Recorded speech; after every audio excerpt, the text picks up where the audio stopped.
Formosa, al Colegio de Corrientes, al Colegio de Entre Ríos, al Colegio de Rosario, a la Cámara de Farmacias, el Círculo.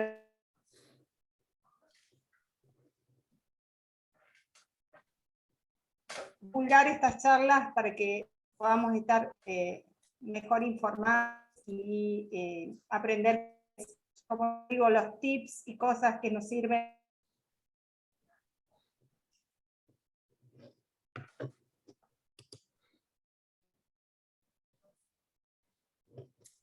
Cristian, el problema... Parece que es Fanny el problema. Está con problemas de conexión. Porque a mí también acá Sí, se queda como... O sea, me quedé sin nada. Lo que pasa es que con la experiencia de hoy de la tarde fue tan mala y tan fea la experiencia mía. No, pero quédese tranquilo que es la de Fanny. Vamos a hacer una cosa. Vamos a empezar y Fanny cuando tenga mejor conexión. ¿Te parece? Ok. Doc, todos suyos entonces.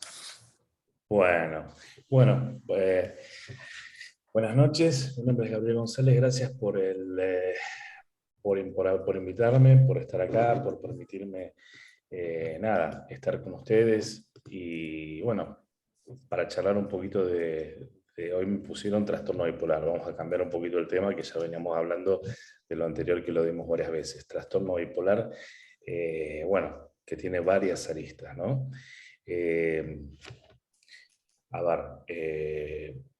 Vamos a empezar por algo que me parece fundamental. Esperen que vamos a cambiar la posición de la computadora y vamos a poner el pizarrón. ¿Ahí se ve bien? Sí. ¿Sí? Perfecto. Acá sí. Bien, perfecto. Bueno, la primera diferencia entre el trastorno bipolar y una depresión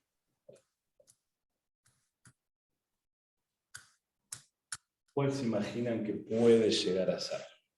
Digo, esto es para empezar a ir armando y conceptualizando entre todos de qué se trata, de qué estamos hablando. No sé si se lee bien el marcador. Sí, se ve. Se ve bien, sí. Bueno, el trastorno bipolar, básicamente, a diferencia de la depresión, es una enfermedad. Es una enfermedad genética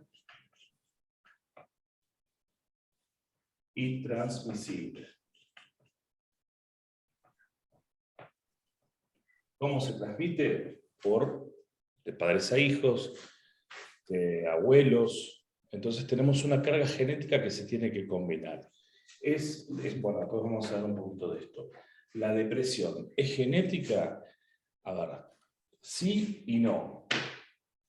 Hay personas que son más susceptibles a tener depresión, pero pueden haber desencadenantes externos que generen que un sujeto se deprima. Por ejemplo, que se divorcie, que, no sé, el dólar suba, que la economía ande mal, distintas cuestiones que van a generar la alteración del estado de ánimo. Es reversible en muchas personas sí, en otras se puede llegar a ser crónico con distintos patrones de largo plazo. ¿Sí? Puede llegar a ser...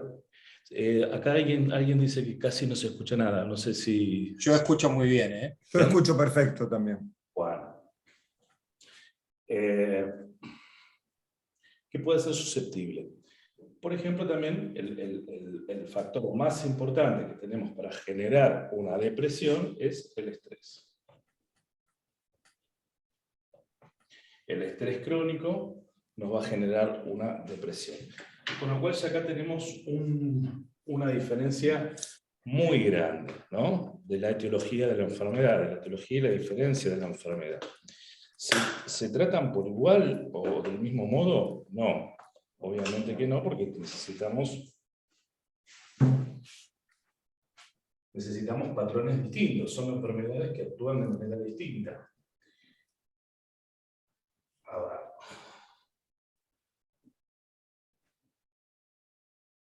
que actúan de manera distinta. Fundamentalmente, la hormona que actúa acá en la depresión es el cortisol, como habíamos visto las veces pasadas, en las anteriores charlas, el aumento del cortisol y todo lo que conlleva, ¿no? Que después vamos a desarrollar un poquito más que la vez pasada, con algunas cositas más que les van a gustar.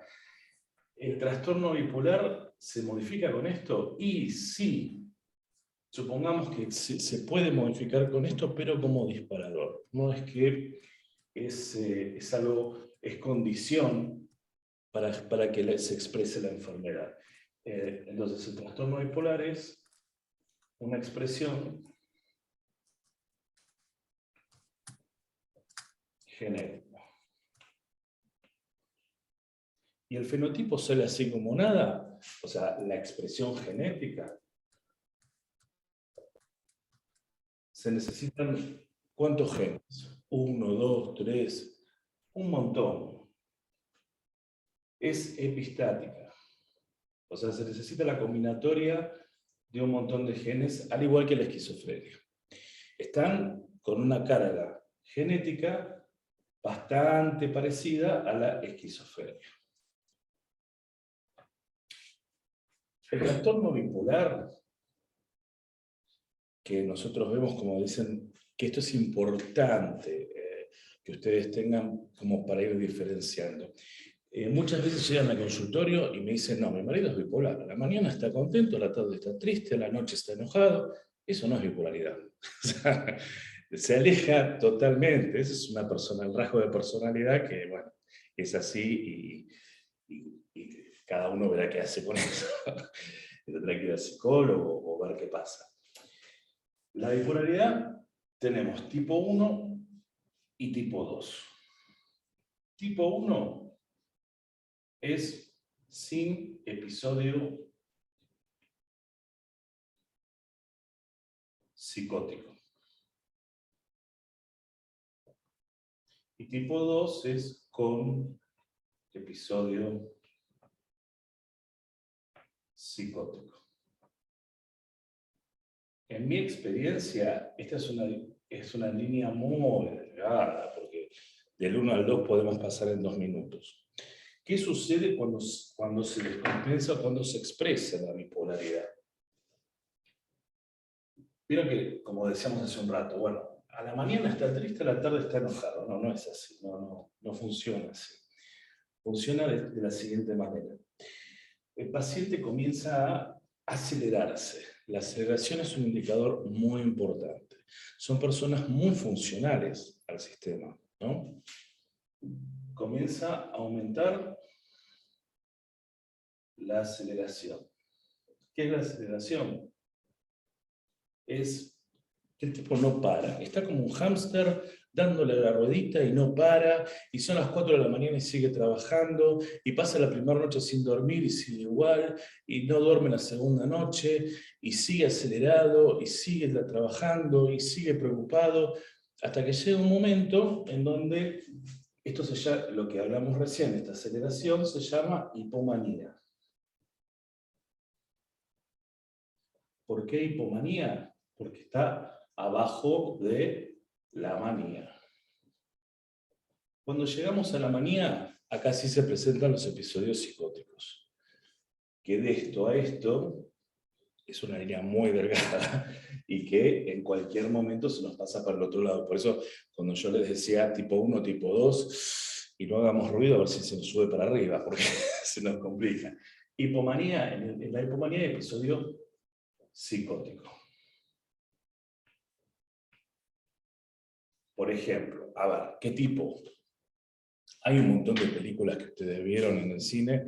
Creo que alguno era El lado iluminado de la vida, otra, qué sé yo, Mr. Jones, o sea, hay un montón de películas que ustedes pueden ver, pero en el episodio psicótico, les cuento por ejemplo una experiencia mía, una mujer de 62 años, una paciente de 62 años, que me llega, lamentablemente me llega en la silla detonados, estaba trincherada, un día de lluvia, en la terraza, crucificada a sí misma, pero no estaba crucificada, en realidad estaba agarrada de la pared, y quería tener gemelos de Cristo, gemelos, 2.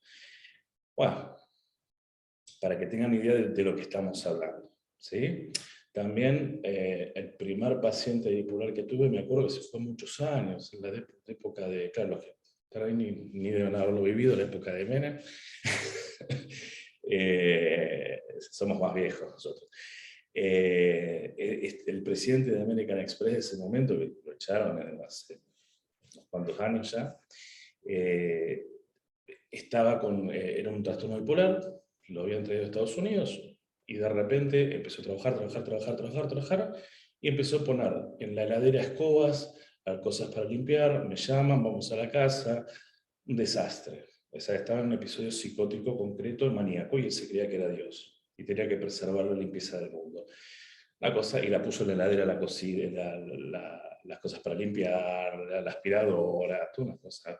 Tiene una heladera de 2 puertas, una cosa de esa época, no de las de ahora que tienen paneles y todo. Por eso digo, cuando hablamos de episodios psicóticos, hablamos de episodios psicóticos francos. Otro tema que es otro tabú para todos.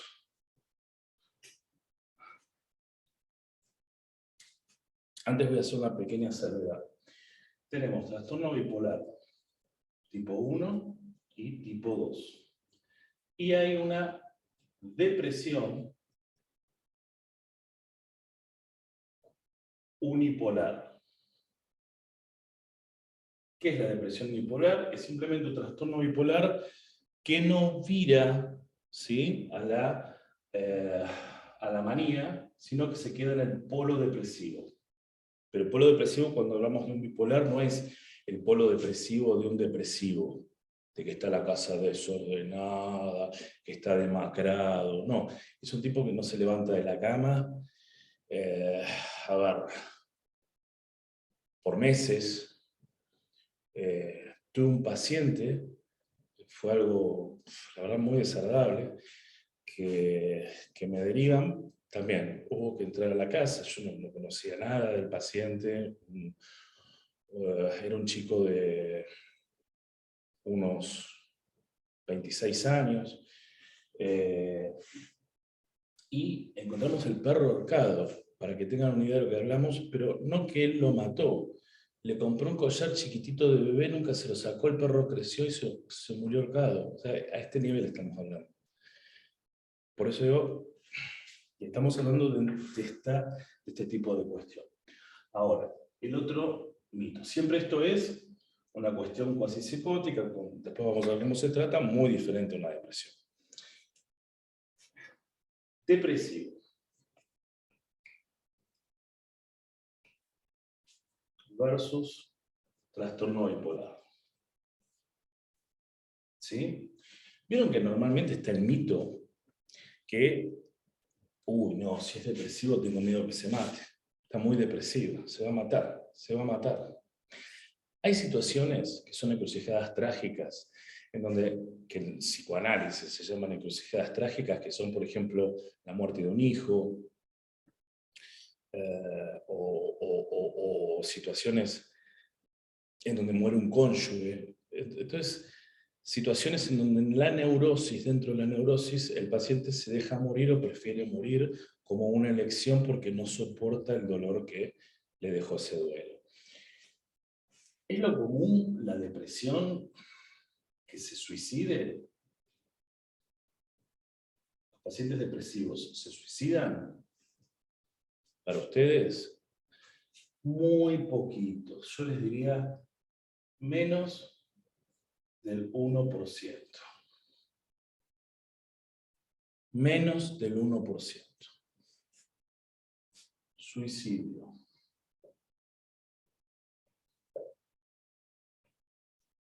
Se suicida el trastorno bipolar en la tasa más alta, casi en un 70%. Y se suicidan de la forma más violenta, más abrupta y más terrible. Se tiran por la ventana. También conocí una paciente, no era mía, pero yo estaba trabajando en el Alvear, que se tiró del piso 11. O sea, directo, no avisan y se mandan directo. Otra paciente también del alvear que se tiró alcohol de quemar. Estamos hablando de esto, no como en la depresión, que por ahí el paciente va avisando, escribe una carta, deja una dedicatoria, capaz que no se mata y se toma 10 comprimidos de clonazepam. ¿Sí? Con estos pacientes, con los trastornos bipolares, el manejo de la medicación es muy complejo. No es como una depresión. Si bien en la depresión podemos meter un montón de medicación, acá es muy complejo. ¿Por qué? Porque ¿cuál es la medicación estándar para el trastorno bipolar? ¿Alguno? Chan, chan, chan, chan, chan, chan, chan, chan. A 10. 1. Litio. El litio es tóxico en muchas concentraciones. Entonces, el paciente se puede matar o por falta de control, por sobreingesta errónea o por lo que fuere, y con la propia medicación se puede matar o por error o intencionalmente. En cambio acá no vamos a poner litio, acá vamos a poner antidepresivos,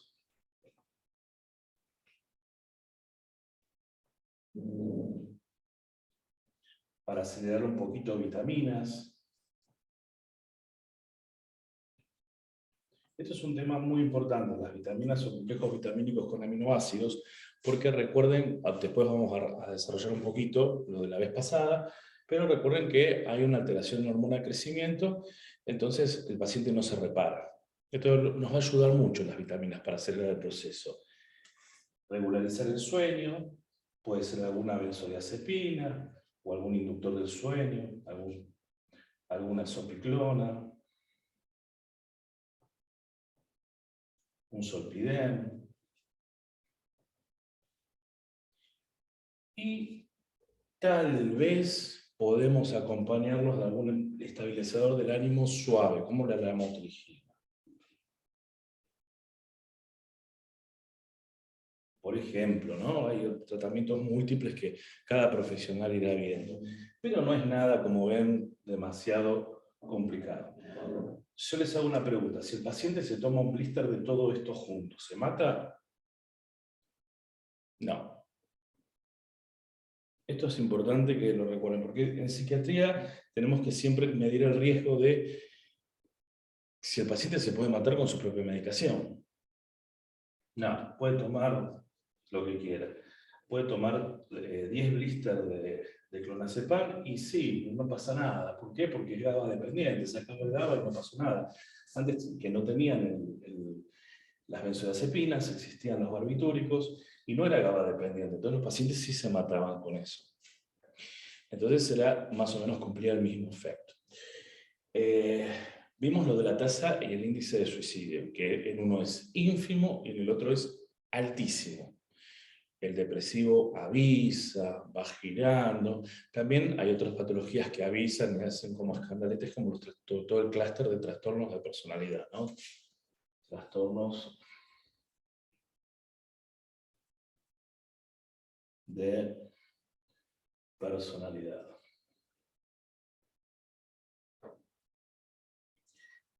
Que no todo este clúster es grupo en inglés, todo ese clúster es muy escandaloso, muy ruidoso, y no hay que confundirlo ni con trastorno bipolar ni con depresión. Son los que se hacen 300 cortecitos, los que todo es un drama, hipótesis de fin del mundo, todo es una tragedia, personalidades inmaduras, bien histriónicas, bien que despliegan toda una cuestión en donde, sí, claro, uno se confunde, pero estos pacientes tampoco nunca se matan. En general todo es escándalo, escándalo, escándalo, y lo que quieren es movilizar y llamar la atención, no importa cómo, no es un tema, el costo de lo que implique modificar ya para llamar la atención, modificar lo que se necesite. El tema es que atraer la atención, y hacen barro, y se suben, capaz que hasta ustedes los ven del otro lado del balcón colgados y no se tiran, y esperan que vengan los bomberos a salvarlo, o sea. Pero se puede, todos, como digo yo, en realidad lo dijo Freud hace muchos años, cuidado porque las histéricas se matan, pero no porque se quieran matar, porque se pueden equivocar en el intento fallido de llamar la atención. Y esa es la macana. Le salió mal, no se quería matar. Pero bueno. Bien. Vamos a hablar entonces de la depresión simple para diferenciar un poquito de dónde viene, a diferencia de la otra, que el otro es más fácil, es genética y la expresión. ¿Cuándo se expresa el trastorno bipolar? En general, más o menos, 20 años, pongamos algún número, ¿no? 18 años, 17 años, 30 años. La mujer está protegida por los estrógenos, entonces puede tener un poquitito más y puede expresarse a los 35, 40 años. La esquizofrenia son los plazos un poco menores, ¿sí? Recuerden que los estrógenos son muy protectores para un montón de enfermedades, no solo de las enfermedades cerebrales, sino cardiovasculares y de todo tipo. Bien, vamos a diferenciarlo de la depresión, así queda claro qué es. Esperen que les voy a compartir un cuadrito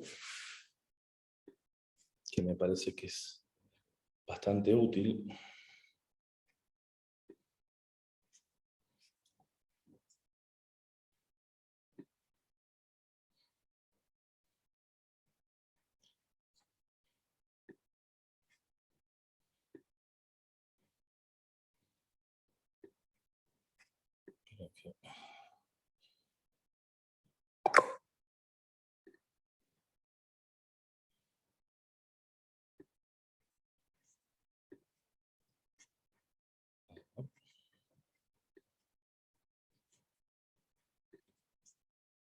No sé si lo ven. Sí, se ve. Si lo quiere poner en presentación, no sé si puede. Si no, igual se ve.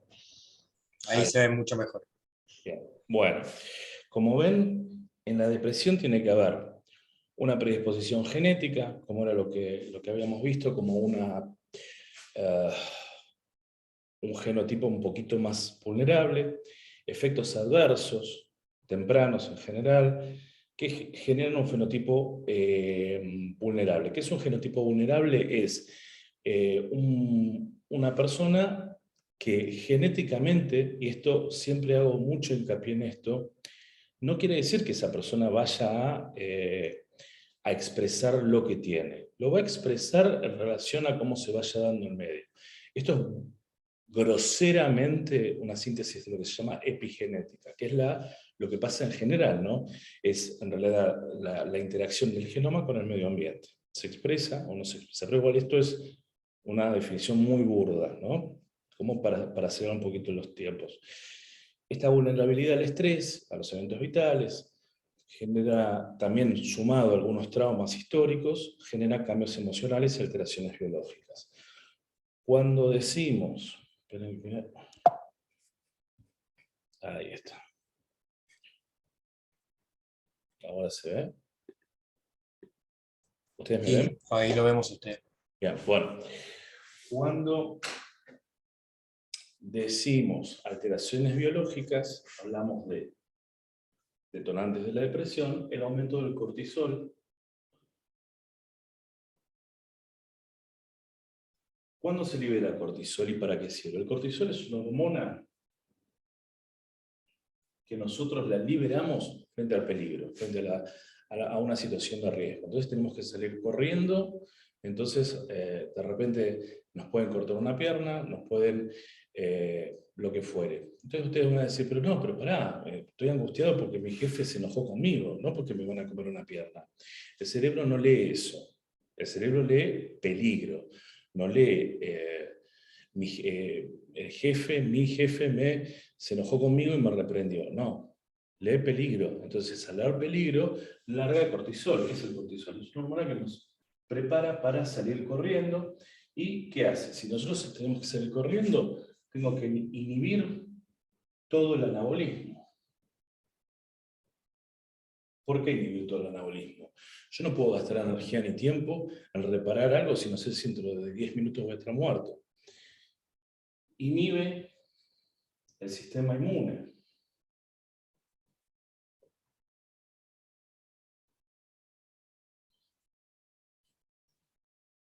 Inhibe, aumenta el neuropéptido I.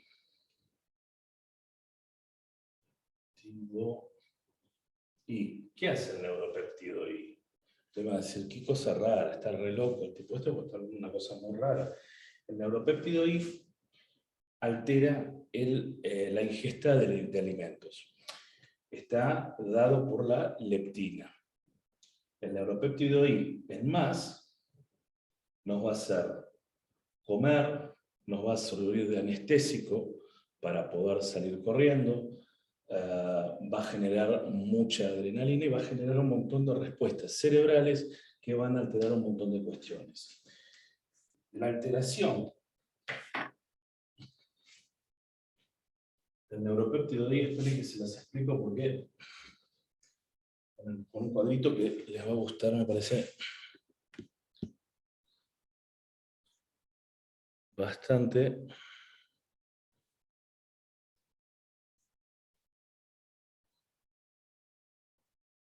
Acá.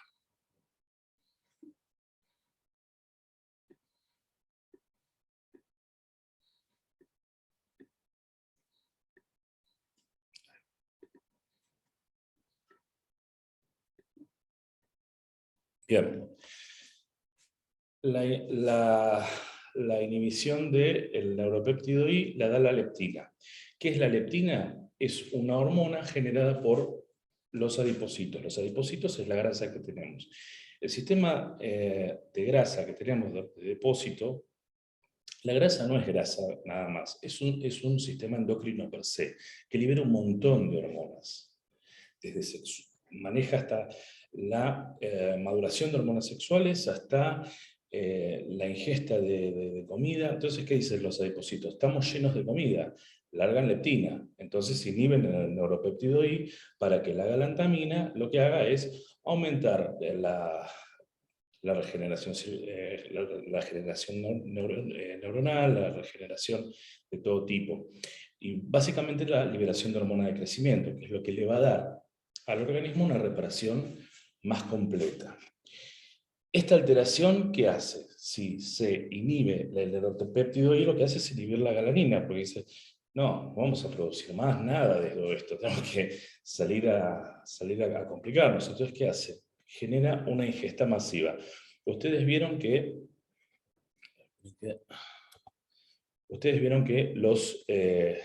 la gente que tiene cualquier tipo de problema psiquiátrico, lo que hace normalmente es comer de más. Comer comer de más. ¿Y qué comen?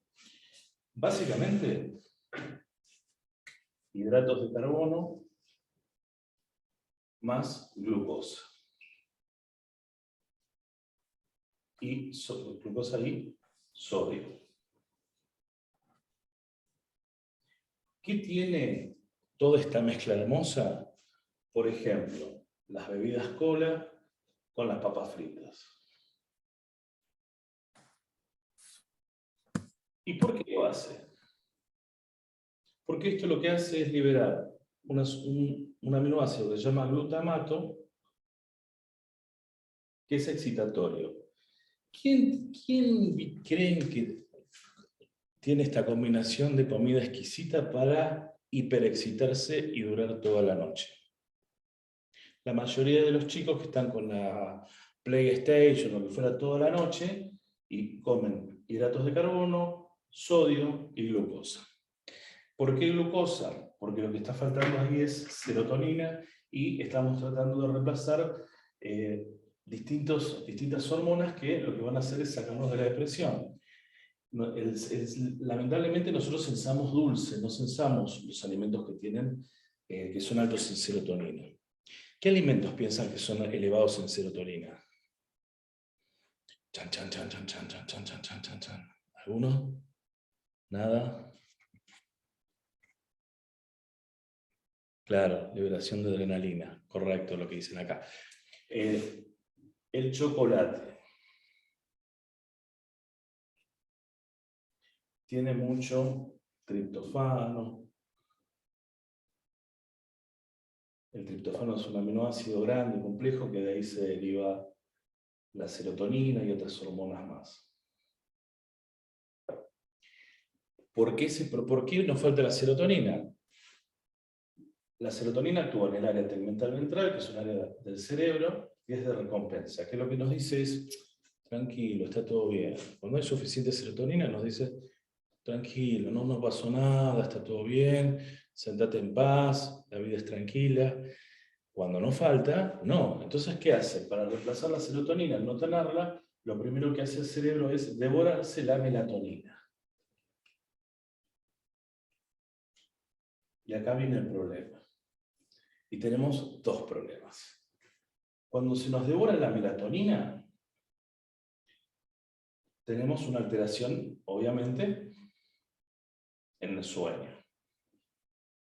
No puede conciliar el sueño o tiene el sueño distorsionado el paciente depresivo. Y el segundo problema son las mitocondrias. ¿Saben qué son las mitocondrias? ¿Alguno? Esto en la facultad lo vieron seguro. Muy bien, lo de los helados, los dulces, me gustó. Banana, bien. Igual no los veo comiendo un sábado a la noche banana. Lo que vamos a ver va a ser, no sé si ustedes vieron la típica película americana, la chica que el novio la dejó plantado con 1 kilo de helado de chocolate comiendo, mirando televisión. Bueno, más o menos ese es el concepto. No los veo comiendo ni banana, ni... las mitocondrias. ¿Las mitocondrias son organelas? No, es un ser que se nos metió por gracia y Dios del Espíritu Santo en las células. Nosotros somos seres vivos que viven solo porque así somos. No, sería imposible. Nosotros somos un conjunto de seres vivos. Sin la flora intestinal, nosotros no podríamos digerir nada. Ni siquiera podríamos producir vitaminas necesarias para nuestra existencia. La mayoría tiene déficit de la vitamina D, pero no es porque no tomen tanto sol, sino porque hay alteraciones en la flora intestinal por la clase de comida que comemos. Dentro de todo este tipo de cuestiones, están en la base de cada célula las mitocondrias, que son organelas que tienen un genoma particular dentro de cada célula humana. Entonces está la célula con su núcleo y acá tenemos la mitocondria. ¿La mitocondria para qué nos sirve? La célula puede generar energía por glucólisis. O sea, de una molécula de glucosa tendríamos, qué sé yo, 6 moléculas de ATP. O 2, creo. Con la mitocondria se puede generar lo que se llama el ciclo de Krebs. Que la reutilización de la energía es elevadísima. Entonces nos da, la idea es que el sol viene energía, llega a la planta hace la fotosíntesis, no necesita de nadie, pero nosotros necesitamos absorber esa energía que pudo absorber la planta. Entonces ese protón que pudo agarrar del sol la planta, ¿qué hacemos? ¿Cómo lo agarramos? Lo tuvo que haber agarrado o un animal o directamente de las plantas. Entonces, la planta, gracias a eso, nosotros tenemos la mitocondria. ¿Para qué? Para generar mucho ATP. ¿Qué es el ATP? Es la moneda energética que nos permite movernos y que la temperatura, el pH y el cuerpo, del cuerpo tenga una estabilidad. Porque requiere todo eso mucha energía. Y aprovechar infinitamente la energía con el ciclo de Krebs. Sin la melatonina, dentro de la melatonina la necesitan las mitocondrias para poder funcionar. Por eso ustedes van a ver que los pacientes que tienen déficit de melatonina, por ejemplo en la depresión, están cansados, no pueden hacer nada. Y sí, porque falta esto básico. Cuando nosotros le damos el antidepresivo al paciente, lo primero que nos dice es: ay, doctor, estuve todo el día bostezando, tengo ganas de dormir una siesta. No queda el paciente como, ¿cómo les puedo decir? ¿Vieron cuando toman una benzodiazepina o toman alcohol de más, que están como medios bambaleantes? No, con el antidepresivo tienen ganas de irse a dormir. ¿Es normal? ¿Es anormal porque está depresivo? No, es normal, porque está regular, como yo le estoy dando a través de distintas vías neuroprotectores y estoy generando la estimulación de la producción de la serotonina. Lo que sucede es que la melatonina ya no la necesito y el cerebro va a tener que empezar a acostumbrarse a tener niveles de melatonina normal. Entonces por eso está más somnoliento. No es se está reacostumbrando a la normalidad. Bien, al no tener eso, se nos complica todo el panorama. Bien, ya más o menos hicimos una diferenciación importante en esta cuestión. El paciente con trastorno bipolar, ¿va a comer mucho o poco? Si no está medicado, es lo mismo. El depresivo, debido al cortisol que genera resistencia a la insulina, que libera insulina, que la resistencia a la insulina libera glucosa todo el tiempo, y sí, nos va a comer cosas con mucha glucosa, cosas con mucha grasa, hidratos de carbono, todos los que quieran, todas las cosas con sodio, para estimularse. Todo lo que engorda, para tratar de levantarse artificialmente. El otro, no. Entonces ustedes me van a decir: pero yo tengo un primo que es bipolar y tiene como 20 kilos de peso. Entonces yo les pregunto: ¿está tratado? ¿Sí o no? Sí, está tratado. Ah, cambió la cosa. ¿Por qué? Porque la medicación que vamos a dar para el trastorno bipolar sí engorda. No toda, pero engorda. ¿Qué es lo que más engorda? Los antipsicóticos. ¿Por qué? Hay 3 vías. Una, para el uso diario, la energía diaria, ¿no? Que nosotros necesitamos para vivir, caminar, correr, pensar. Otro, la energía de reserva. Y el otro es la energía para el anabolismo. El antipsicótico me tira toda la línea de reserva y me baja esto. Pero es un efecto metabólico, efecto adverso del antipsicótico metabólico que nos complica y sí genera una obesidad importante. Por ejemplo, pacientes que están con olanzapina, los van a ver que estaban bien y al mes y medio capaz que tienen 10 o 15 kilos de más. Les voy a mostrar una foto hermosa que me pasó el doctor Ruggeri de Córdoba, que es muy amigo mío.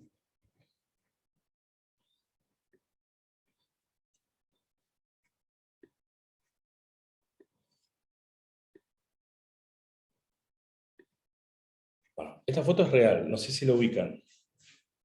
¿La ubican? ¿Quién es? ¿No? Cristina Aguilera. Es pre-olanzapina, post-olanzapina. Ella es bipolar. Y esto nos habla de la adherencia del paciente. Una paciente que estaba así no va a querer estar así en 2 o 3 meses. Se nos complica todo el panorama. Pero no hay muchas veces otras chances. Y van a haber muchas personas de Hollywood que bueno, que ellos hablaron de su bipolaridad públicamente y bueno, hablaron de esto y de distintas cuestiones. Britney Spears, bueno, hay un montón que tienen distintos trastornos. Estos pacientes, bueno, obviamente está el costo-beneficio de la adherencia a la medicación. La adherencia a la medicación en los pacientes bipolares es difícil o en los depresivos. En todos. Hasta para una gripe el paciente hace cualquier cosa. Yo les digo: no, tenés que hacer ejercicio, tenés que hacer dieta, no tenés que comer con sal. Viene el mes que viene y ustedes piensan que hizo algo de todo lo que le dije. Nada. Compró los remedios en la farmacia y espera la pastilla mágica que le resuelva todo. Y le pregunta al farmacéutico: ¿qué puedo tomar para adelgazar? Empecé a caminar, cerrar la boca, hacer algo. Pero ¿qué es lo último que hay para adelgazar? Y bueno, ustedes hacen lo que pueden y yo la verdad les agradezco muchísimo. No me olvido de agradecerles todo lo que hacen, lo que han hecho durante la pandemia, igual que nosotros, porque estuvieron en la primera línea, como siempre les digo, estuvieron en la primera línea de batalla, ¿no? Son los primeros que dieron el primer paracetamol al paciente, igual que nosotros.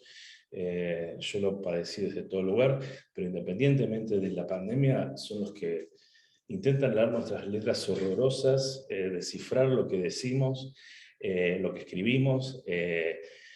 Nos llaman por teléfono, doctor, usted podría hacer, venir a ponerme el sello, si le puedo mandar la medicación. Tienen una predisposición realmente muy, muy importante, que sin ustedes sería imposible que nosotros trabajemos, porque la verdad es que es un equipo que se necesita. Más allá de que es totalmente entendible las exigencias cada vez más complejas de las obras sociales, que quieren que esto sea por triplicado, que quieren que sea con tal forma, que tenga tal forma la receta, pero realmente ustedes nos alivianan mucho el trabajo, muchísimo, y gracias a ustedes también se puede dar el tratamiento, porque sin ustedes no podríamos hacerlo.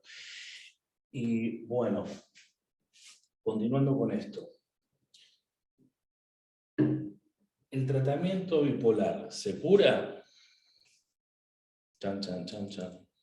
¿Qué dice? ¿Que sí? ¿Que no? Lamentablemente es un no. No se cura. Se puede tratar. Son pacientes que van a estar oscilantes toda la vida. Son pacientes que hay que tener mucho cuidado. Son pacientes muy complicados y son de los más... acá hay uno que puso no para nada, puso otra carita, acá otro que dice se sostiene. Sí, es muy complicado de tratar a un paciente bipolar, no es un paciente simple, son pacientes muy complejos, son pacientes que pasan al acto en 2 segundos, se switchean en 2 segundos. ¿Qué cosas lo switchean por excelencia? Los antidepresivos.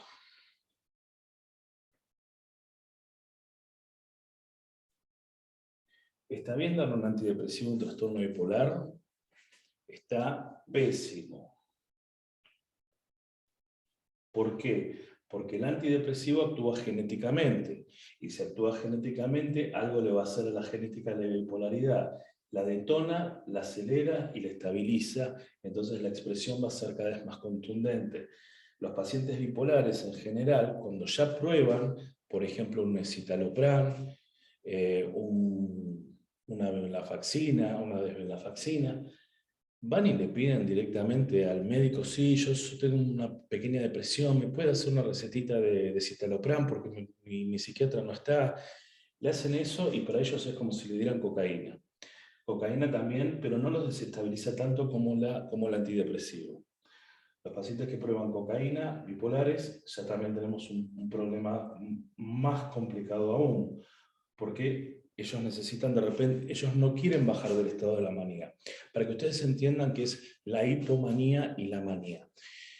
En la hipomanía, el paciente siente una felicidad plena, se siente expansivo, siente que el mundo es de él, que todo le sale bien, que todo sincroniza, que todo puede hacerse como él piensa, que él descubrió la solución del mundo, cómo arreglar la tierra, un montón de cuestiones, ¿no? Pero básicamente se define como euforia. Siente todo el día, quiere estar eufórico. Y nadie quiere salir del estado de estar eufórico todo el día. Todo el mundo quiere estar en ese estado. Pero no se puede, porque la vida no es cuando uno lo hace cuando uno quiere. La vida tiene altos y bajos, tiene situaciones, tiene complicaciones. Uno se levanta en la mañana y se complicó todo. Entonces se generan estas cuestiones. Entonces el paciente quiere sostenerse en ese estado, entonces utiliza antidepresivos o algún otro tipo de sustancia. ¿Nosotros sí necesitamos levantarlos? Sí, cuando están en una fase depresiva. ¿Con antidepresivos? No. Los chicos de Casasco tienen el Modialex, que es maravilloso, que es armodafinilo, que con el armodafinilo me sirve para acelerar la depresión y para hacer como mordiente para la depresión. Yo después se lo puedo sacar, pero el paciente siente que se levanta rápidamente. Y para el trastorno bipolar, el armodafinilo me lo va a levantar, sin switcharlo. Switcharlo es cuando ya pasa a la hipomanía o a la manía. No me lo va a switchar. Entonces está perfecto. 10 puntos. Con esto estamos bien.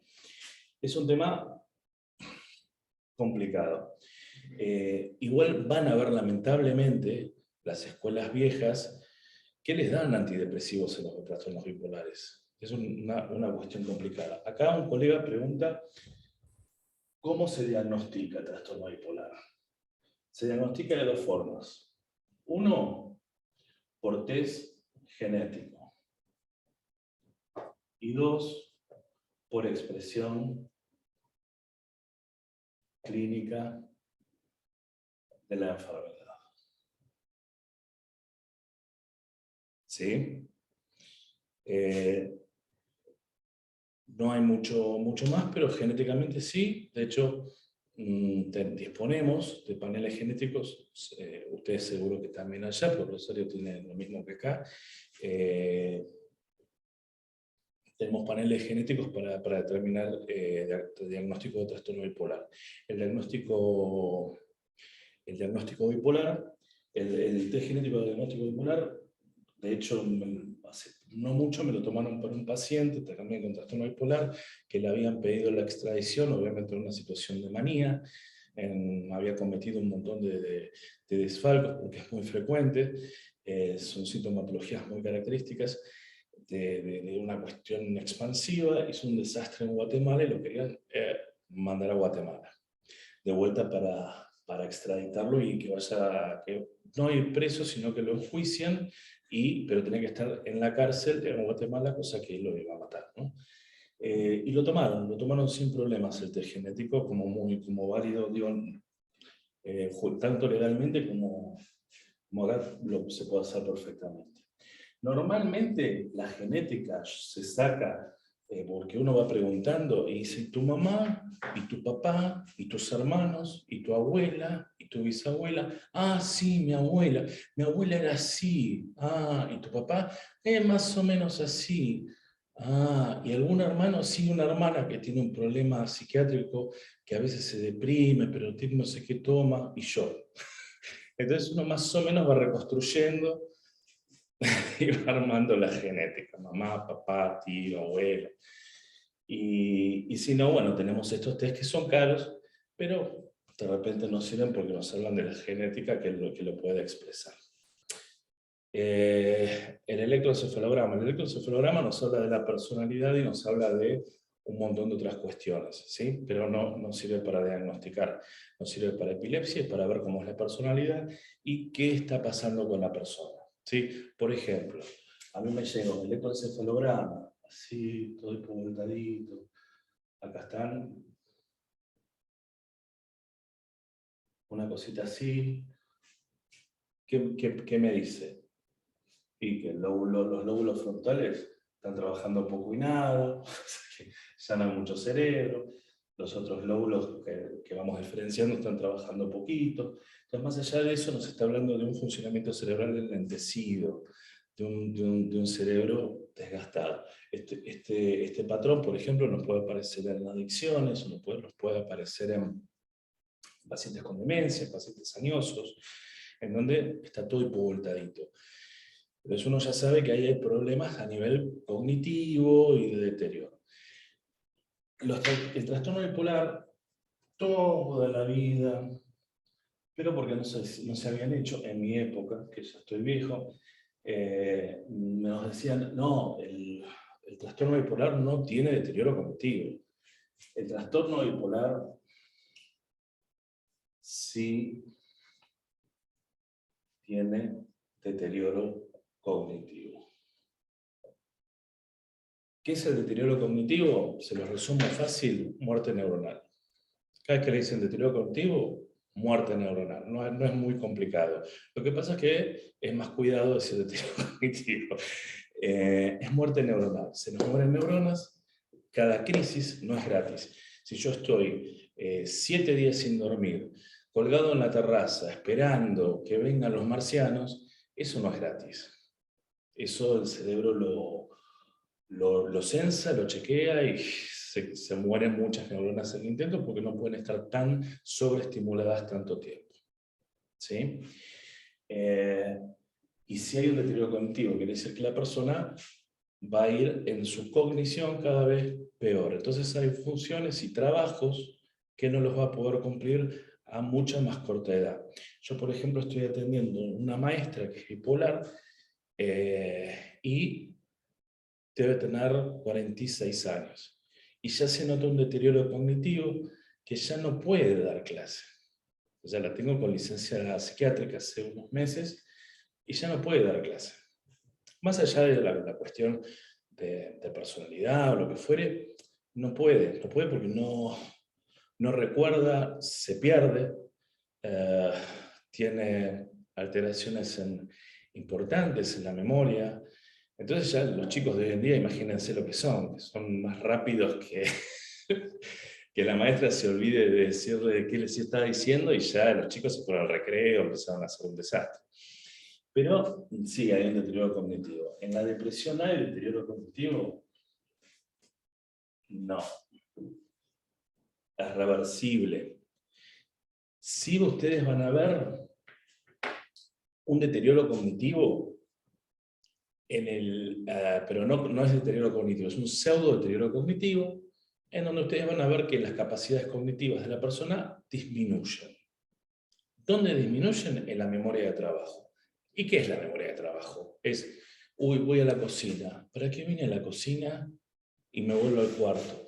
Tenía que ir a buscar el vaso de agua. Voy a buscar el vaso de agua. ¿Dónde dejé el celular? No sé dónde dejé el celular. Eso es deterioro cognitivo por estrés, ansiedad, por estar ya pasado a revoluciones, o por depresión. ¿Sí? Pero eso es reversible. No es que es irreversible. Pero eso nos pasa en general a todos.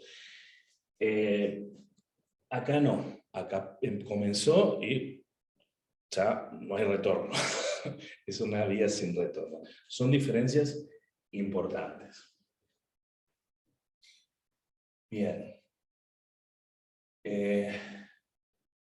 La genética del trastorno bipolar. Nosotros tenemos mucho, poco, y tenemos trastornos bipolares, bastantes, pero la genética es más del lado del norte de Europa. Entonces van a ver mayor bipolaridad en Estados Unidos, en Inglaterra, en los países nórdicos, mucho más que en estas latitudes. Tal vez en estas latitudes van a haber más depresión y trastornos de personalidad. Que allá también los tienen, no es que no los tienen por demás, pero es una genética más de ahí. Igual nosotros tenemos bastantes trastornos bipolares, pero no comparados con los que tienen ellos.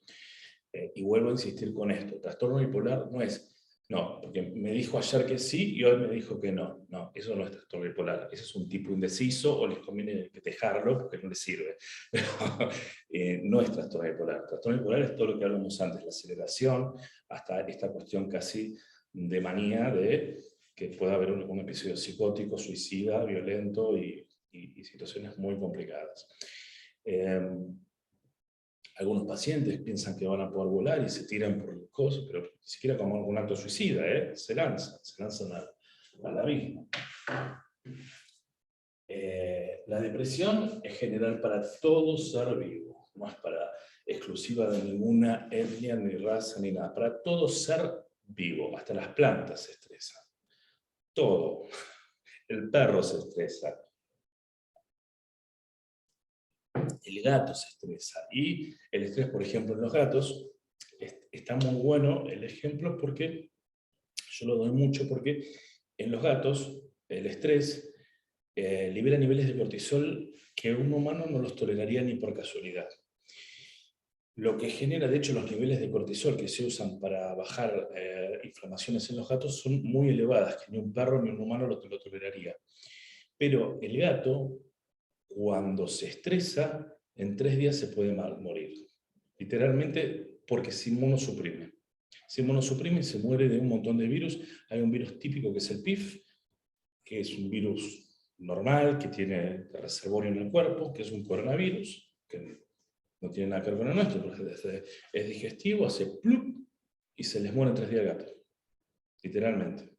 Por eso el estrés es muy complicado. O por ejemplo, creo que lo conté la vez pasada, en el sur lo de la liebre europea. En el sur liberaron un montón de especies que fueron traídas de Europa para cazar, para simular que estábamos en Europa, pero no era Alemania, no era Suiza, era la Patagonia. Entonces se trajeron castores, bisones y los ciervos de Europa, que son enormes, comparado con los nuestros, que son chiquititos, chiquititos, y las liebres europeas. En Europa se cazaban las liebres para comer, como un coto de caza. Bueno, no tenían predador natural y eran millones de liebres patagónicas, millones de liebres europeas por todo, y son unos conejitos grises que están por todo Neuquén, y los ciervos tampoco tienen predador natural, se reproducen indiscriminadamente, violentamente. Y los chicos saben cómo cazan los conejitos a la noche, cosa que a mí me impactó porque es horrible. Van caminando, entonces los conejitos se están comiendo en el pasto a la noche, les ponen la linterna en los ojos, o sea, los enfocan con la linterna, el conejito se queda así, se estresa y se revienta un infarto. Así los cazan. Tristísimo. Eso es el ejemplo de rápido de lo que nos pasa con el estrés. Nos puede pasar a nosotros también del mismo modo que el conejito. Hay que tener cuidado con esto porque el mecanismo es igual, no es muy diferente. Acá hay un colega que pregunta trastorno bipolar y embarazo. Bueno, qué tema. Trastorno bipolar y embarazo. Es un tema álgido. ¿Por qué? Porque la paciente, si nosotros le sacamos la medicación, corremos riesgo de que se nos descompense. Entonces, tenemos que usar poco y nada de medicación. Y hay otro tema que ahora lo vamos a hablar en un minutito. Los habilitados serían aloperidol, lamotrigina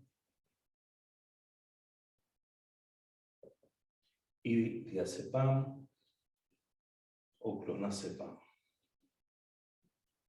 Lamentablemente, el alopidol lamentablemente es una trompada de cerebro que la verdad es complejo porque afecta directamente los ganglios de la base, que son los que pueden detonar o generar un parkinsonismo, temblores, o el chico puede quedar con temblores por vida o con alteraciones en el sistema de los ganglios de la base, y la mamá también. La lamotrigina no genera nada, es un estabilizador del ánimo maravilloso. Lo único que hay que chequear es que el paciente no sea alérgico a la lamotrigina, porque si no eso puede ser una tragedia. Pero si no es alérgico a la lamotrigina, es un estabilizador de ánimo fantástico, maravilloso, que le ha cambiado la vida a muchísimos pacientes, ¿no? Los amigos ahí tienen el Lamocas. Diazepam y clonazepam, todo lo que le dábamos antes no se lo podemos dar. ¿Por qué? Porque toda la otra medicación que ustedes van a dar, que es, por ejemplo, ácido valproico, carbamazepina, litio, etcétera, son todos teratogénicos.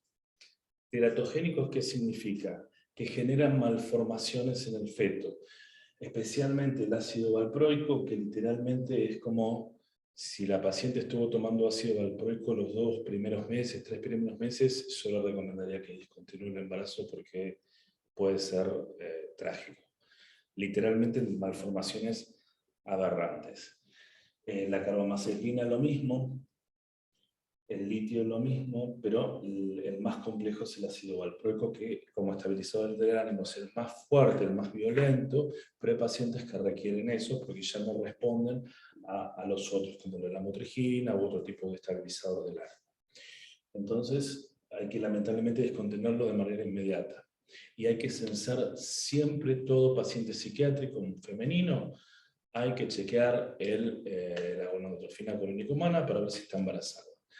Todos los meses, mes por medio, cada 2 meses. ¿Por qué? Porque nosotros le vamos a dar medicación a esta paciente o a otros pacientes con otras patologías, medicación que sí puede complicar la realidad del embarazo. Y muchas pacientes dicen, no, porque yo me cuido, el marido se cuida, ay, me olvidé de tomar la pastilla 2 días y queda embarazada. Porque es todo así. No, bueno, tomo 2 mañana. No te sirve 2 mañanas.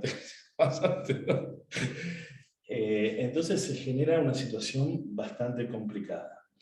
Y además el otro tema es que estos pacientes no son pacientes que van muy cuidados, son pacientes psiquiátricos. Entonces la verdad es que tramitar un embarazo con una paciente bipolar es bastante complejo por el tema de cómo va a responder a todo el proceso, ¿no? El hecho de ser padre o madre para estos pacientes especialmente trastornos bipolares o esquizofrenia, puede generar un brote psicótico, sin problema. De hecho, es característico y muy común que genere un brote psicótico la paternidad o la maternidad, ¿no? El hecho de ser papá o ser mamá le genere una descompensación psiquiátrica. Más allá de lo que ustedes conocen como la depresión postparto, que puede haber hasta psicosis, que es la baja abrupta del estrógeno. Porque le dicen, no, la mujer se deprime porque se le fue la panza. No porque se le fue la panza, porque lamentablemente ella no tiene la culpa que tienen unos niveles de estrógeno por el techo. El estrógeno es una hormona que, tanto como la testosterona para el hombre y para la mujer el estrógeno, que es antidepresiva, es muy antidepresiva. Entonces, la mujer está en un estado de plenitud, felicidad, liberando oxitocina, que genera amorosidad, paz y amor, estrógenos, que es un antidepresivo maravilloso, se sienten feliz con la panza. Y de repente, nació el nene, ya no necesita el cuerpo todo eso, y baja violentamente, y lo que tiene es prolactina, nada más. Y con eso no alcanza para para el estado de felicidad y plenitud que venía. Entonces, bueno, obviamente comienza toda la historia que ustedes habrán vivido de los pañales de la noche, la mamadera y todo lo que sigue de ahí en adelante, todo. No dormir por unos cuantos meses. Pero bueno, es la vida y bueno, es parte de las cosas que nos pasan lindas. Y esto es lo que hay que ir viendo cómo manejar en este punto en estas pacientes con trastorno bipolar y embarazo, ¿sí? Sobre todo la apoyatura familiar. Muchos de estos pacientes, a ver, ¿qué pacientes? Y esto se los tiro por ahí como un tip porque es una pregunta que me hacen hasta los propios pacientes y sobre todo los familiares de los pacientes. ¿Puedo tratar desde el psicoanálisis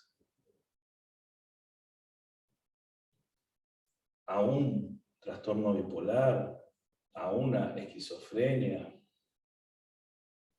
a un trastorno bipolar, a un trastorno de personalidad? ¿Los puedo tratar? ¿O adicciones, por ejemplo? Desde el psicoanálisis, la respuesta es no. Porque yo voy a necesitar de toda una apoyatura de grupo familiar.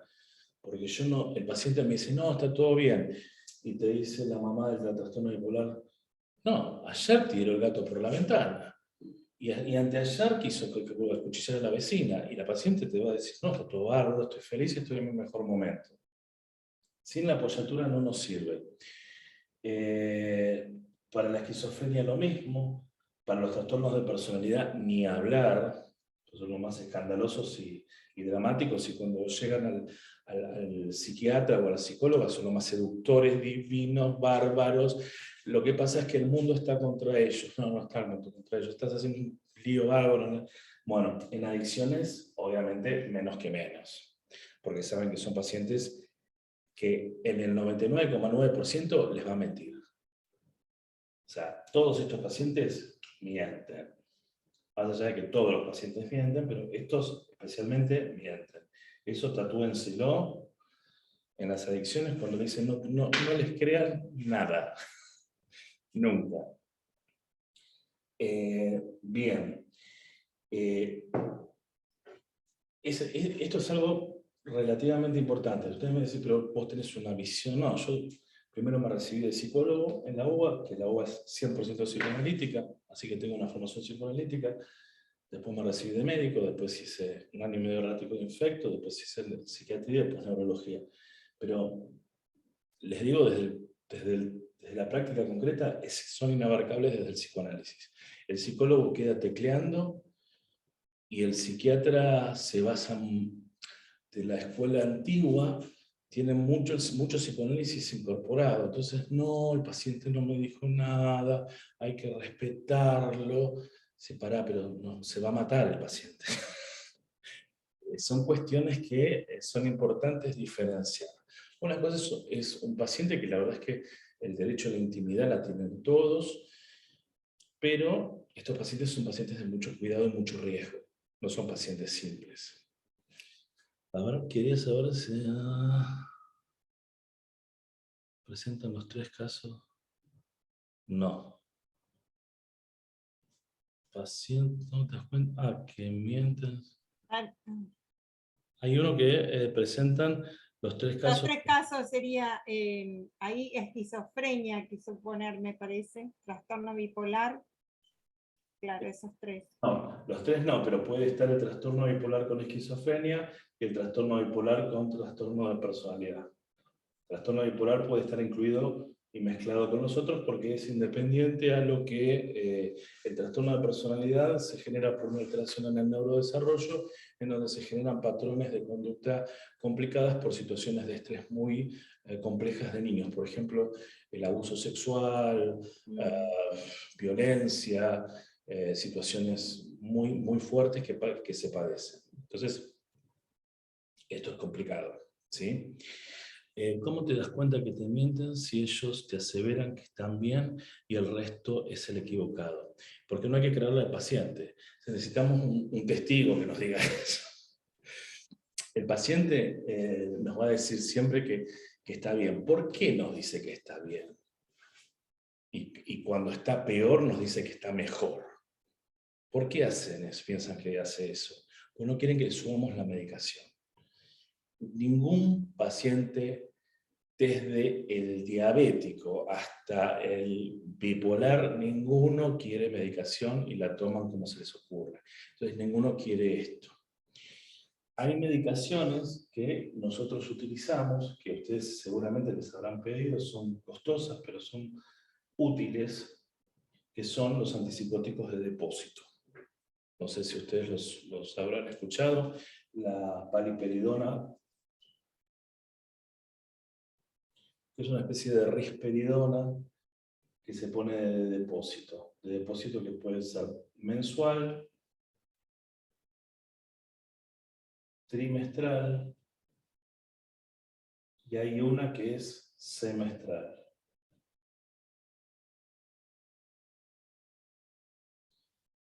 Esta funciona bárbaro, estas dos no tanto, pero se puede aplicar un refuerzo en el medio, pero la mensual anda bárbaro. Con una dosis alta nosotros nos aseguramos que con un inyectable el paciente ese mes tomó la medicación. Eso es un paso de la evolución maravilloso porque son pacientes de riesgo y son pacientes que no sé si van a tomar siempre la medicación. Y capaz que van a tomar cualquier otra cosa. Entonces el paciente queda sin antipsicótico en el cuerpo. El antipsicótico no es que hace maravillas de un día para otro. El antipsicótico los puede ayudar a sedarlo un poco, pero la dopamina que tiene que bajar el antipsicótico va a tardar un tiempo importante en bajar. Entonces, si nos baja la concentración en sangre, manejar a ese paciente va a ser muy complejo. Entonces, ¿qué pasa? El paciente deja de tomar la medicación. Entonces, van a la clínica psiquiátrica y le enchufan los más fuertes y los más violentos. Suclopentixol, aloperidol, levomepromacina, todos los que ustedes conocen, que el paciente queda babeando, bueno, terminan así. La cuestión termina así.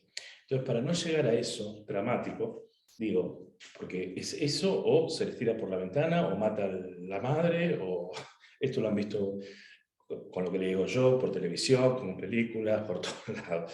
Y son situaciones muy límite, muy límite. Entonces son pacientes que requieren una medicación de depósito muchas veces porque son pacientes en donde uno no puede confiar que van a tomar la medicación. Y hay pacientes, como les decía, que uno no sabe qué van a hacer con la medicación y capaz que se intentan suicidar con la medicación. Y estos pacientes no son los que se van a tomar benzodiazepinas de más. O sea, se van a tomar, no, me tomé 10 clonazepam de más. No. Estos pacientes van a ir por la medicación pesada. No la que tienen, sino son capaces de tomarse antihipertensivos, hacen unos cócteles tremendos en donde literalmente se matan. Digamos, buscan hasta por internet la forma de matarse. No es que lo planifican muy claro, lo hacen. Son los pacientes que está entrando la guardia de emergencia y se abren las yugulares con un cuchillo. Son pacientes muy complicados y que pasan al acto de manera muy violenta a los bipolares. La esquizofrenia también tiene un alto índice de suicidio, ¿sí? Son pacientes muy complicados. Los trastornos de personalidad, muchísimo más bajo, un poquito más alto que la depresión, pero es ínfimo, y la mayoría son por error técnico de ellos, tanto lío, que alguna vez les sale mal. Y los trastornos de personalidad, la depresión, y después, bueno, el resto es complicado, pero siempre el riesgo máximo en psiquiatría es el tema este, ¿no?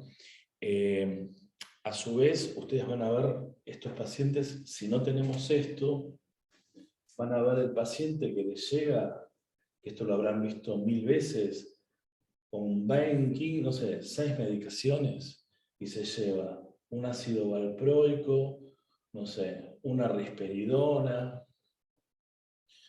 una levomepromacina, un clonazepam,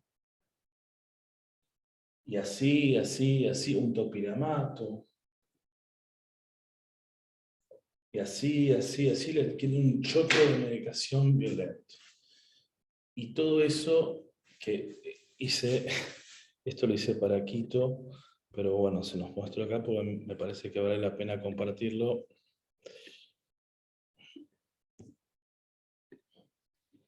El fármaco no es agua mineral. Todos los fármacos tienen efectos adversos, más o menos, algunos casi nada, otros mucho, pero yo no le estoy dando agua mineral al paciente. Le estoy dando una medicación que puede generar complicaciones, ¿sí? Desde cardiovasculares hasta de cualquier tipo. Por eso creo que es importante ver cómo evalúo costo-beneficio la enfermedad. Y este otro que nos habla de las chances de éxito estadísticamente, no es que se da a todos, pero en los adolescentes, en la edad media y en los adultos mayores. Son cuestiones de cómo va a ir remitiendo y cómo va a ir resultando. Cuando ya son adultos mayores, es difícil que la enfermedad remita correctamente. ¿Por qué? Por el deterioro cognitivo. Entonces, ya vamos a tener un paciente con demencia, entonces ya no vamos a poder discriminar si está switchado, si está en un episodio psicótico o simplemente es parte del deterioro cognitivo y la demencia.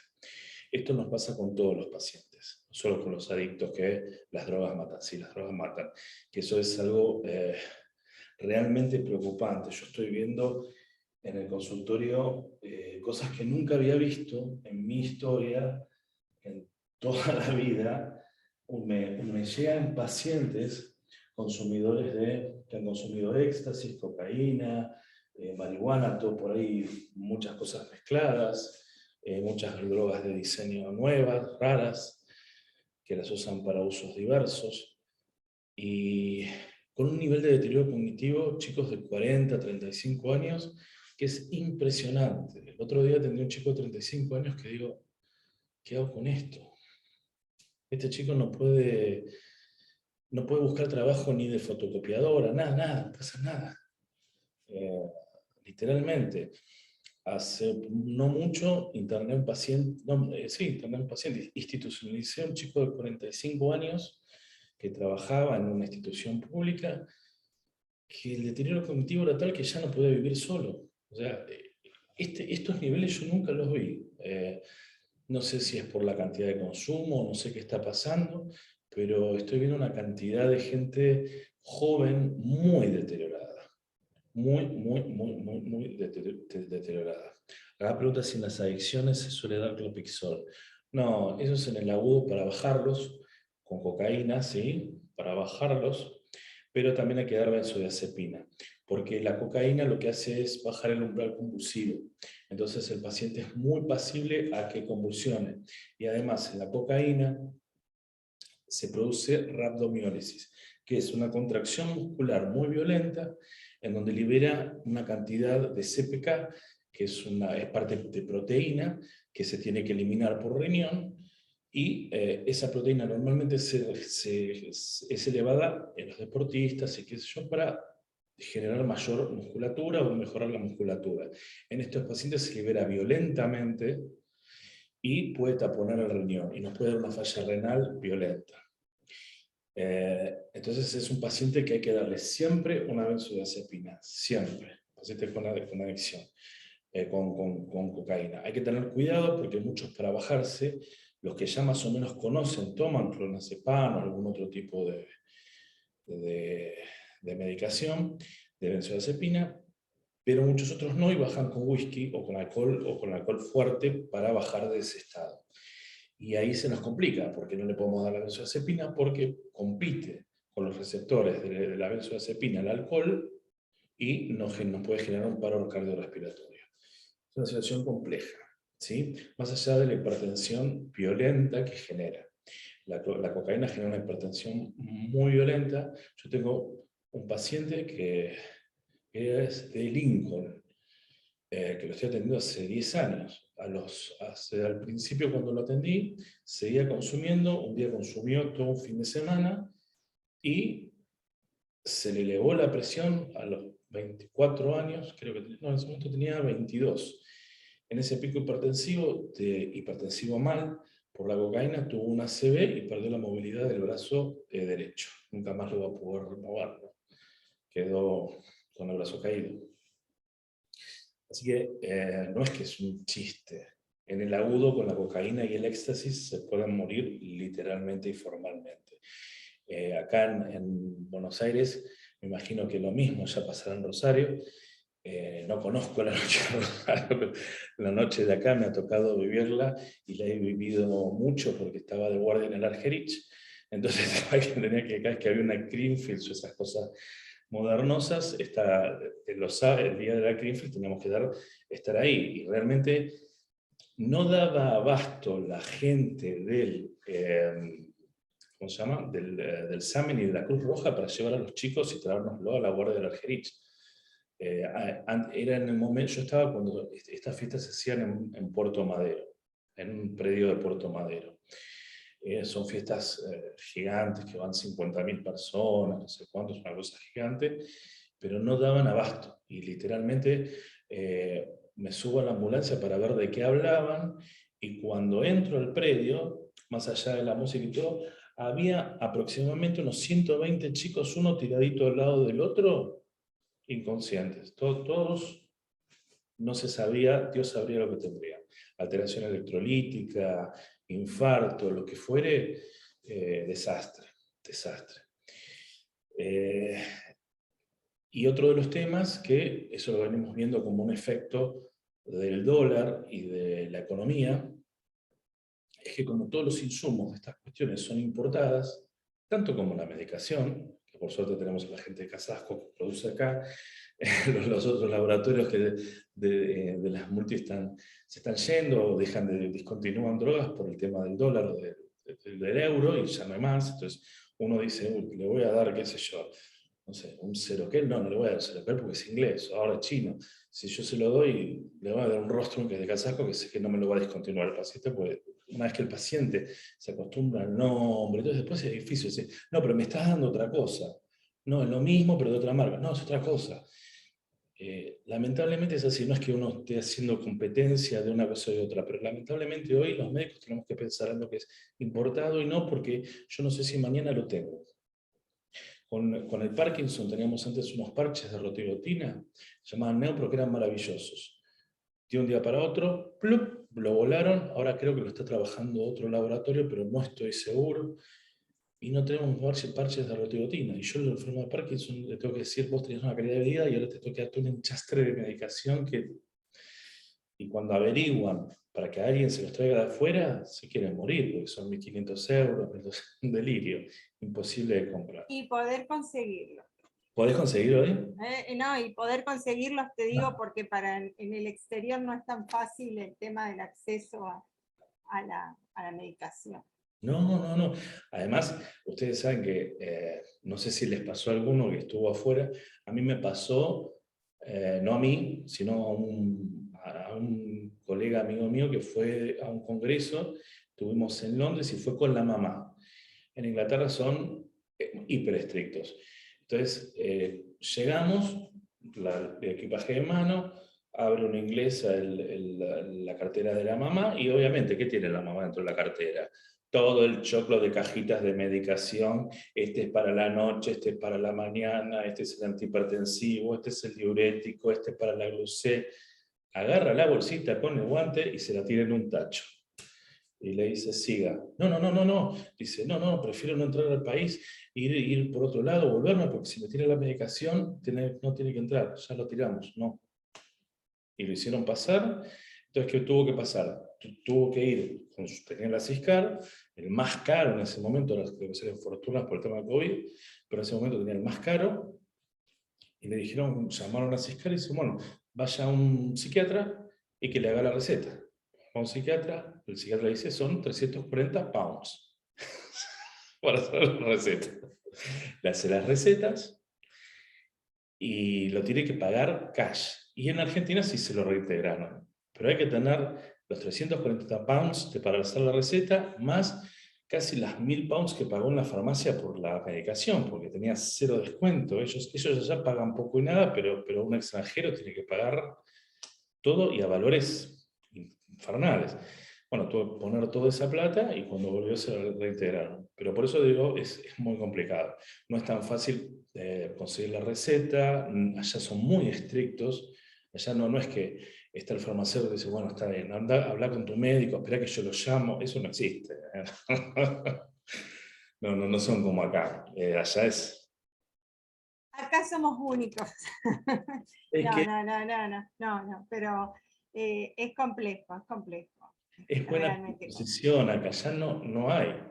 Yo noto lo de la predisposición, yo estuve viviendo casi 2 años en Houston, estuve en el Hospital General de Houston, y yo siempre cuento una anécdota muy que expresa mucho cómo son, ¿no? Porque yo estaba ahí, bueno, estaba mi jefe, llega un paciente con, lo había agarrado una moladora o algo, le había cortado 3 dedos, y los trajo en una bolsita con hielo. Entonces le dice, para el reimplante. Entonces agarra, empieza a tipear, y dice, no, mire, su seguro le cubre un dedo, los otros 2 dedos los tiene que pagar usted. ¿Y cuánto salen los otros 2 dedos? $150.000 cada dedo. Y dice, yo no tengo $300.000. Bueno, entonces elija qué dedo. Esto es Estados Unidos. sí. Yo no tengo 300.000. Elija qué dedo. Esto acá no pasa. Esto acá, aunque sea la obra privada más privada de todas, jamás va a pasar eso. No. Y en Estados Unidos, bueno, ya hay. Bueno, Gabriel, estamos con exceso de tiempo. Se me van los colegas ya deben estar un poco cansados. Yo sé que es re interesante y ya vamos a tener otra charla tuya, seguro, porque nosotros la elegimos. Yo le dije en privado que éramos fans de él, y es verdad. Así que bueno, yo lo único, perdón que he tenido una conexión desastrosa, sería que Fiverr Teloy esté en contra de mi día, del día nuestro. Bueno, quiero conmemorar el Día de la Mujer, como iba a decir al principio, o sea, conmemoro porque es un día para reivindicar luchas. Por ahí escuché a muchos decir feliz día. Bueno, sí, el día, todos los días es nuestro día, y el del hombre, y el de la mujer, y el de todos, pero hoy reivindicamos la lucha de la mujer. Así que bueno, a todas las mujeres sigamos reivindicando la lucha, y tengamos los hombres que siempre nos apoyan y están siempre con nosotros. Agradezco infinitamente tu buena predisposición, como siempre, Gabriel. Es un placer. La verdad que es un placer escucharte. Agradezco al Laboratorio Casasco, a Cristian por el aguante y felices vacaciones, a Alberto Echepare, que lo voy a pronunciar bien, y bueno, invitarlos para el 22 de marzo, que Mariela Rodríguez Ruiz nos va a dar una charla sobre drogas para el tratamiento de la tos y uso de los colutorios, que es un tema que nos viene en nuestro mostrador próximo. Sí, claro. Así que, y agradecer a todos los colegios, como dije, o a todo el litoral, como digo siempre, y un beso grande a todos, y bueno, buen descanso, y vuelvo a repetir, muchas gracias a todos. No, gracias. Muchas Gracias a vos, Fanny, y bueno, y para todas las farmacéuticas, para todas las mujeres, para todas las femeninas digamos, de las farmacias, desearles un muy buen día, y bueno, y que se vaya cumpliendo poco a poco lo que se necesita, que es que tengan paz, que tengan tranquilidad, y porque en definitiva no son más que nuestras mujeres, nuestras madres, nuestras hijas, o sea, es indispensable que sea así, ¿no? Así que... Ya que hablaron del Día de la Mujer, ¿saben de dónde sale la palabra feminismo? ¿Alguno sabe de dónde se descubrió? No. ¿Quién la No. inventó? ¿Sí? Vamos, yo diría por el fem de los franceses, pero... Los franceses, por el 1800, y en realidad feminismo hablaba de la tuberculosis, que generaba una feminización, y le puso feminismo a un hombre que perdía los caracteres secundarios masculinos. Posteriormente, la palabra de feminista se hizo a los hombres que apoyaban a las mujeres. Y yo les aseguro que la mujer es infinitamente más que esto, ¿no? Es todo. Sí. Porque es un solo sexo, como ya lo había explicado la otra vez, ¿no? En realidad, el hombre es una hembra modificada, no es un Sí, hombre. lo dijiste, ya lo ves. Es controversia, es la realidad. Sí. Encima, Bueno, encima esto, no lo vamos a decir fuerte acá en la casa, porque si no, ya eso es lo único que nos faltaba. Jurassic Park, como dije la otra vez, ahí lo pueden ver y van a ver que es una... Bueno, pero la verdad que no podemos estar ni unos ni otros, todos tenemos que ayudarnos, porque de eso cuenta la condición, no importa, como dijo, la condición hombre, mujer o LGTB+, no importa. Entre todos tenemos que construir este mundo que está patas para arriba. Sí, totalmente. Así que bueno, yo la verdad que no puedo ni hablar de la guerra porque estoy todos los días, o de esta invasión de Rusia, porque estoy todos los días, los que me conocen saben que tengo a mi hija viviendo en Europa, así que todos los días estoy prácticamente al lado de un televisor y con una angustia fenomenal. Me imagino. Así que deseo a todos paz, pido paz y que esto se resuelva pronto. Así que un beso enorme y gracias, mil gracias a todos los que estuvieron. Gracias. Buenas noches. Que disfrute, Fanny. Gracias. Chao, Cristian. Chao, buenas noches para todos. Gracias. Buenas noches, gracias. Chao, Gabriel, gracias.